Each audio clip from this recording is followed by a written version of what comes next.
आज का बाइबल का वचन राजाओं का दूसरा ग्रंथ अध्याय 11 वचन 1 से 4, 9 से 18 और 20। और आज का सुसमाचार सन्मति के अनुसार अध्याय 6 वचन 19 से 23। राजाओं का दूसरा ग्रंथ अध्याय 11 वचन 1 से 4, 9 से 18 और 20।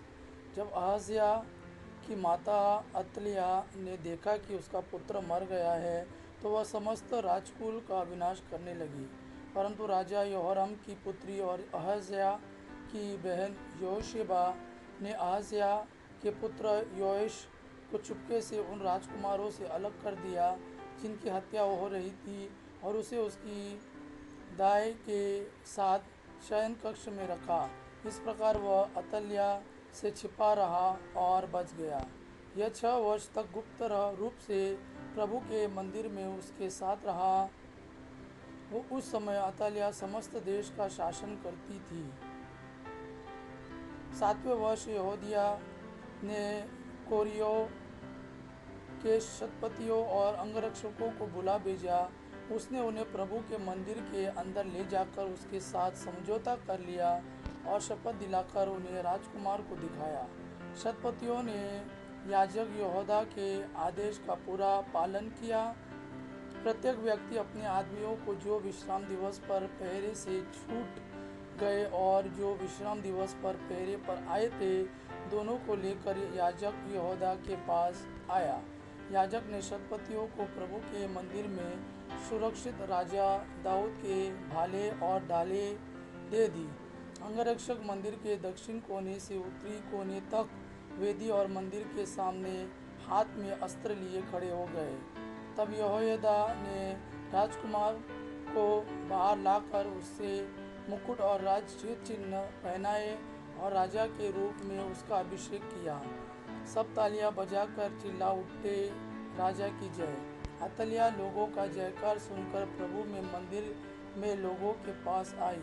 उसने देखा कि राजा प्रथा के अनुसार सेनापतियों और तुरही बजाने वालों के साथ मंच पर खड़ा है। देश भर के लोग आनंद मना रहे हैं और तुरैया बज रही है। इस पर अतल्या अपने वस्त्र फाड़कर चिल्ला उठी, यह राजद्रोह है, राजद्रोह है। याजक यहोयादा ने सेना के शतपतियों से कहा, उसे बाहर ले जाओ। जो उसके साथ जाए उसे तलवार की घाट उतार दो, क्योंकि याजक ने कहा था कि प्रभु के मंदिर में उसका वध नहीं किया जा सकता है। वे उसे पकड़कर अश्व फाटक से होकर राजमहल ले गए। वहाँ उसका वध कर दिया गया। तब यहोयादा ने प्रभु, राजा और जनता के बीच एक ऐसा विधान निर्धारित किया जिससे जनता फिर प्रभु की प्रजा बन जाए। इसके बाद देश भर के लोगों ने बाल के मंदिर जाकर उसे नष्ट कर दिया। उन्होंने वेदियों और मूर्तियों के टुकड़े टुकड़े कर दिए और बाल के पुरोहित मथान को वेदियों के सामने मार डाला। याजक ने प्रभु के मंदिर पर पहरा बिठा दिया।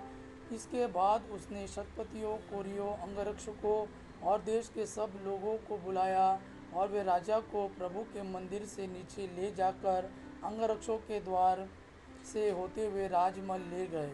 वहाँ राजा राजकीय सिंहासन पर विराजमान हुआ। देश भर के लोग आनंदित थे और नगर फिर शांत हो गया। अतल्या को राजमहल में तलवार के घाट उतारा गया था।